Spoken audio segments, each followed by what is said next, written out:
Para to sa Taurus, April 22, 2026.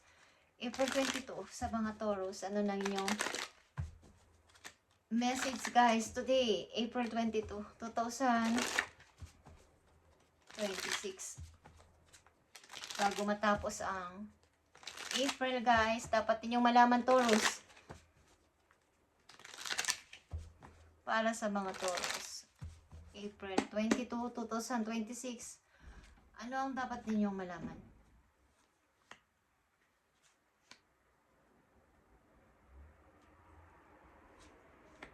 Okay.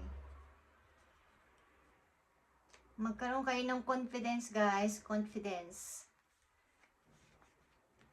Confidence sa sarili. At huwag maglimita sa sarili. Kung ano man ang inyong mga problema sa ngayon at iniisip is maaaring kayo ay punong-puno ng emosyon. Okay.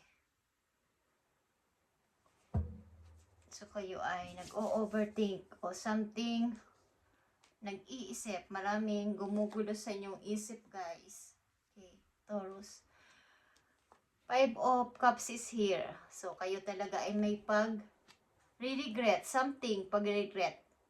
Nasa gitna kayo ng dalawang sitwasyon, Taurus. May nagme-message sa inyo guys. Kayo ba ay young pa? Nasa 20s pataas. Okay. At may pag-aalinlangan. May mga pagtitimbang-timbang. To situation. May paninimbang. May pinagtitimbangan kayo. May tuyang energy dito. Tuyang energy. At isang matured, okay? Ano man ang inyong kasarian, Taurus, is anditong energy ay Scorpio and Aries, Leo, Sagittarius is here, okay? So, may young and mature dito, ano man ang inyong kasarian, may gumugulo sa inyong isip, okay? Taurus, meron ditong dalawang young energy at isang mature. Ito man ay lalaki o babae. So, meron kayong pinanginimbangan na sitwasyon. So, dito kayo sa pag-iisip. Okay.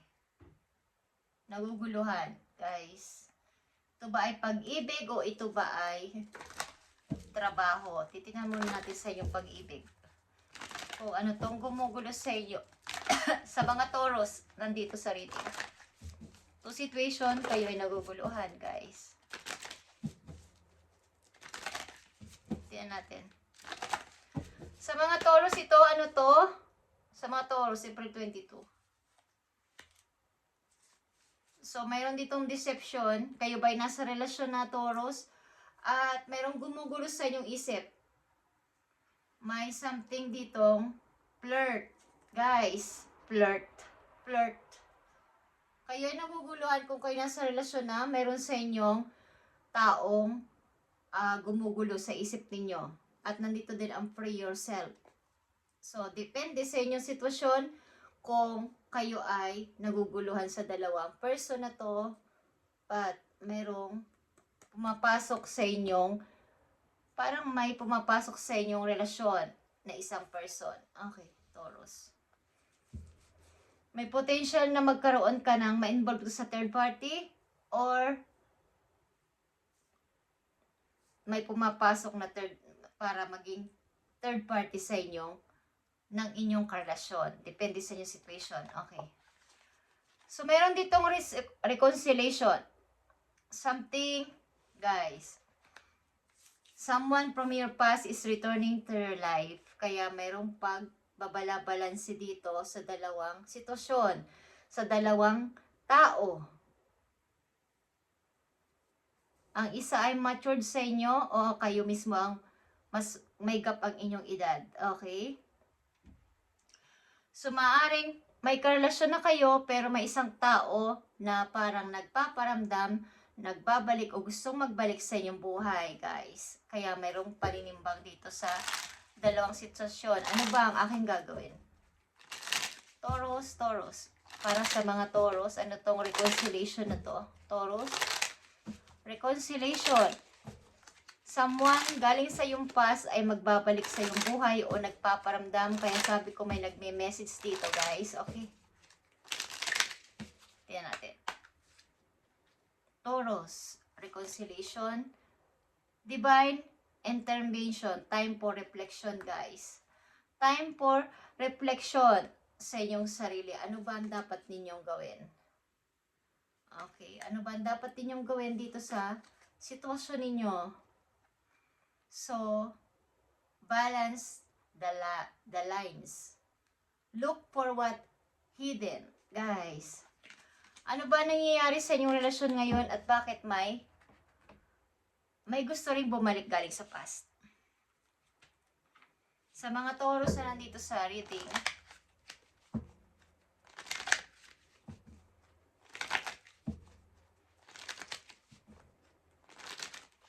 kayo ba involved sa third party o may gustong pumasok sa inyong tao sa pagitan ng iyong kakoneksyon. Okay. May gustong gumulo sa inyo, guys. Tingnan natin to. Anong mangyayari dito sa reconciliation para sa mga Taurus?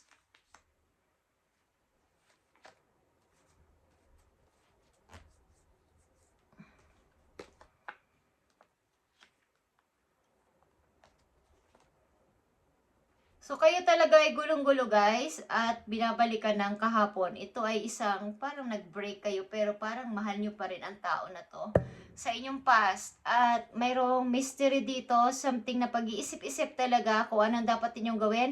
Kayo ay magmuni-muni, guys, at pakinggan ng inyong puso ano ang dapat ninyong gawin dito. Sapagkat kayo ay nasa relasyon na, kung kayo nasa relasyon na, dapat kayo maging in charge sa inyong desisyon. Taurus, okay.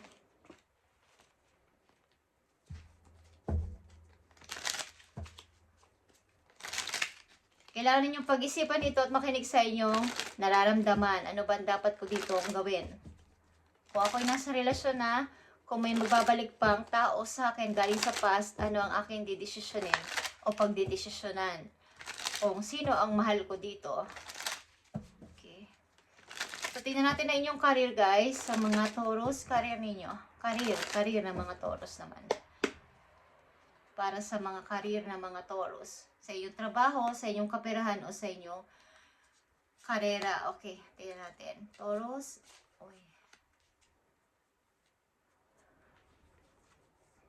Nandito ang 8 of Wands. Okay, tuloy-tuloy kayo sa pagtatrabaho o sa inyong ginagawa sa ngayon. Maayos naman ang inyong takbo ng inyong career at masaya kayo dito, guys.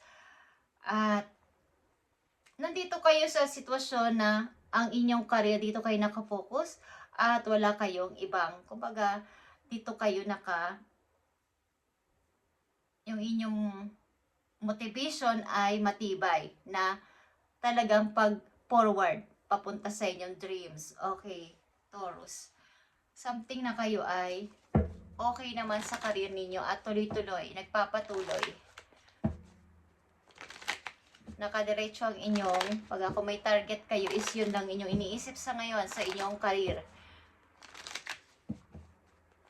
Tingnan natin to. Career ng mga Taurus. Nandito ang 8 of Wands, 6 of Wands, and 6 of, at 8 of Wands, and Queen of Swords. Sa mga Taurus, andito ang Aries, Leo, Sagittarius, and Scorpio. Kung kayo ay dealing sa mga energy na to. Okay, guys. Career ninyo is andito na naman ang Queen of Swords, guys. Kayo ay, pag nagsalita is yun na yun. Mayroon kayong isang word. At ang ilan din sa inyo is hindi pala kaibigan. Namimili ng mga kakaibigan at namimili ng mga i-entertainin sa kailang buhay. Okay, Taurus, sa inyong career, maaaring kayo may iniwan na isang sitwasyon para dito sa career na to, para tanggapin ang career na to. Maaaring kayo ay may target nga, katulad sinabi ko, at pinipilit niyo ito matupad hanggat maaari. Ayaw nyo na magkamali at gusto nyo ayusin. Kung kayo may mga na-miss na opportunities sa inyong mga taon-taon sa buhay ninyo, this time, itong offer na to, hindi nyo pakakawalan at talagang nanamnamin ninyo. Kumbaga ay pipilitin nyo wag nang masayang ang mga kahit kung sa tubig, kung nagsasalin kayo ng tubig sa isang pitchel o sa isang baso, ayaw nyo nang may papatak kahit konti lang. Ayaw nyo may masayang na araw, mag-waste ng time sa mga ibang bagay. Gusto ninyo ay matupad ito at may panata ang ilan sa inyo na matutupad ito balang araw. Kaya ninyong mga na-miss na opportunity dati. Okay? Tingnan pa natin ang inyong message, Taurus. At sa pag-ibig nyo, katulad kanina is may babalik galing sa inyong nakaraan, galing sa inyong past, the person.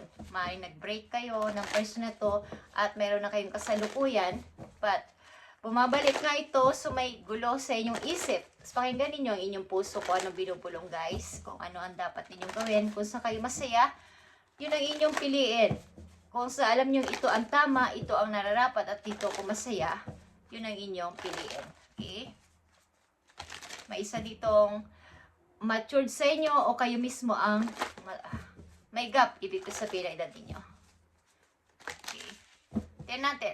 Taurus, about pa rin to sa inyong sarili. So, andito ang cleansing waters, guys.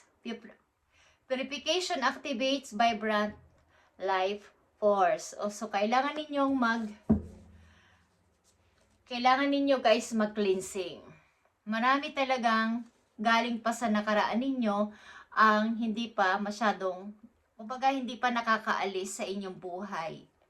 Ito ba yung mga bad energy na nakakabit pa rin sa inyo, kailangan ninyo mag-cleansing, guys, maglinis.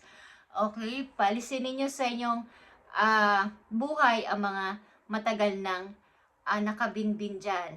Kaya may mga pagdi-delays o pagka-delays sa mga lahat ng nangyayari o gusto nyo mangyari sa buhay. Okay, at andito ang keep going forward, katulad ng message sa inyo. Nagpapatuloy kayo kahit sa alam ninyong kayo napapagod na, hindi kayo nag-quit. Nagre-rest man kayo pero ayaw nyo mag-quit. Okay. Something na ups and down, malayo-layo pa pero mayroon kayong target nga. At tuloy-tuloy lang, Taurus, ascending the mountain, katulad ng pag-akit sa bundok. Bago marating ang finish line is mararating nyo to hanggat nagpo-forward. Tuloy-tuloy lang at mararating nyo rin ang gusto nyo puntahan. Bagamat ito ay bababa, tataas, or pantay-pantay lang na bundok ito. O tataas, bababa. Okay, akit na naman, tataas, aakyat, bababa na naman kayo is mararating nyo pa rin yung gusto ninyo marating. Guys, keep going forward lang.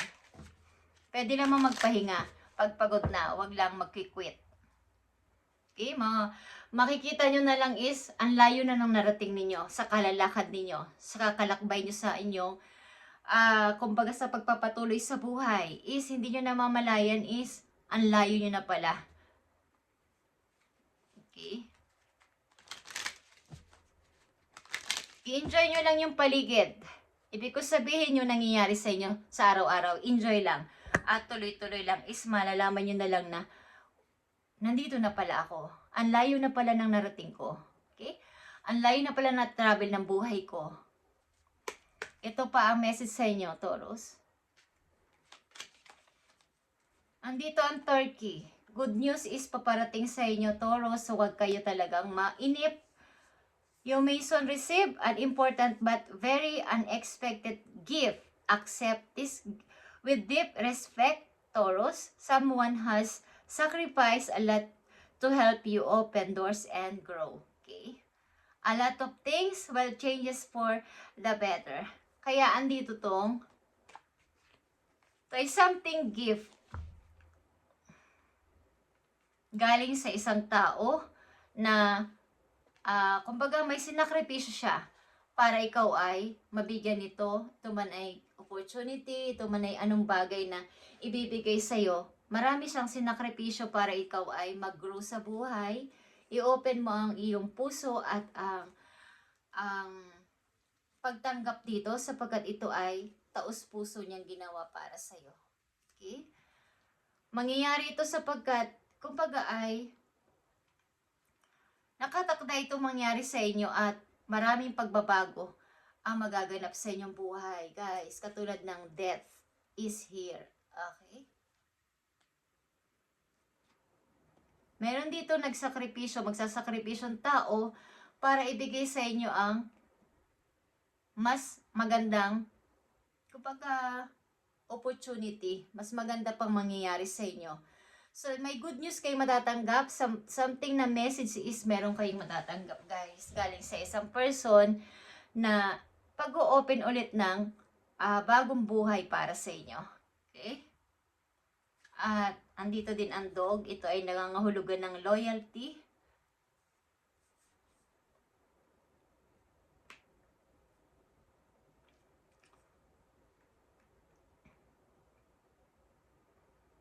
Kumbaga sa dinami-dami man ng mga na-meet yung tao sa buhay, hanggang sa ngayon is may mga tao talaga na hindi loyal. May mga tao talaga na kahit anong pakisama nyo ay hindi talaga sila nagiging parang para sa inyo is yung palingon-lingon pa sa iba is meron naman talagang isang tao na magbibigay sa inyo ng pagka-loyal. Hindi naman lahat ay